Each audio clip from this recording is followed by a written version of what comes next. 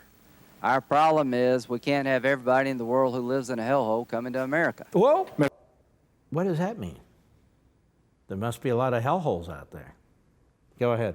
Mr. Chairman, I had the honor to chair for a few years, co-chair the Mexican-American Interparliamentary. We traveled to Mexico. I think my colleague doesn't mean to suggest that while there's poverty in Mexico in some really poor areas, it's not a hellhole. It has some great things going on in Mexico. We're proud of the people of Mexico. Wow. Jeff Sessions is correcting Goober. And so, whoa. Mexico's not a hellhole. There's trouble in Mexico. There's poverty in Mexico. There's this and that in Mexico. But the whole country's not a hellhole. And it's not, by the way. There's some countries that are a hellhole, rather extensive hellholes. But that's the point. This stuff is said all the time. Durbin is a miscreant. And he goes to the media. Then he reveals himself. He comes out of the closet on it. Then he attacks Trump. 2 reputable senators say Trump never said that, not once, let alone multiple times. But the media want to believe Durbin, even though he has a track record of being a liar, that even Obama's people had to correct once. And they did this, they've all done this, because now the likelihood of a deal on DACA is very difficult. And the Democrats want to shut down the government as desperately as they can, because the play here is to slaughter the Republicans in the upcoming election cycle, to take the House and impeach Trump. I keep hitting this. If you think impeachment, then you know everything that they're doing is aimed at that. And if they don't impeach him, they want to cripple him so that even Republicans don't want to stand with him. And ultimately, they want him out. So if they can't impeach him and they can't remove him, which they won't be able to unless they have 60 Democrat senators, they wish to defeat him in 3 years with anybody they run. Oprah, Judge Judy, whomever. So you never know. Barack Obama. Who? Oh yes, Barack Obama. And by the way, as a footnote, have you noticed what's going on with Barack Obama? He wants to build this edifice to himself, which apparently is so abhorrent, and what's going on in this edifice, this so-called presidential library, is so abhorrent that the people in the community are petitioning him against it. The tenured leftist professors and Marxist professors at the University of Chicago are saying, don't do this, you're making a disaster. Nobody cares. I don't even know if there's one book in this library, by the way. So Barack Obama, this is March 2016, The Independent from the UK. Barack Obama has sharply criticized David Cameron for Britain's role in allowing Libya to become an S show. Libya is an S show? Last time I checked, Libya is what continent? Anybody know? Africa, North Africa. So Libya is an S show after the fall of the dictator Muammar Gaddafi in an unprecedented attack on a British leader by a serving U.S. president. Mr. Obama said that following a successful military intervention to aid rebels during the 2011 Arab Spring revolt, Libya was left to spiral out of control due largely to the inaction of America's European allies. In a candid U.S. Magazine interview, Obama said, "When I go back and I ask myself what went wrong, there's room for criticism, but I had more faith in the Europeans, given Libya's proximity, being invested in the follow-up." So Libya, you see, is an S show, which it is, thanks to Obama in many respects for toppling Gaddafi, who was a compliant leader at the time with the United States. But they needed to take him out. Hillary needed to take him out. And I would say that, in fact, Libya is an S show. Not the people. The country's an S show. I always say on my radio show, and I always say here, there's a difference between the country and the government. There's a difference between the country and the government. You can love your country as a patriot and have serious, serious doubts about the direction of your government. Look at Venezuela. These people are starving to death. It is an S show. It is an S-hole of the worst order. And you feel sorry for those people. Sorry for what those people have to put up with. The country has been devoured by the government. The society has been devoured by the government. The culture has been devoured by the government. So it's an S-hole it's a magnificent country that's been destroyed. So we all know what the president meant. We all know what Obama meant. We all know what Lindsey Graham meant. And now we all know what Durbin's doing and the media are doing. They are diabolical. That's it.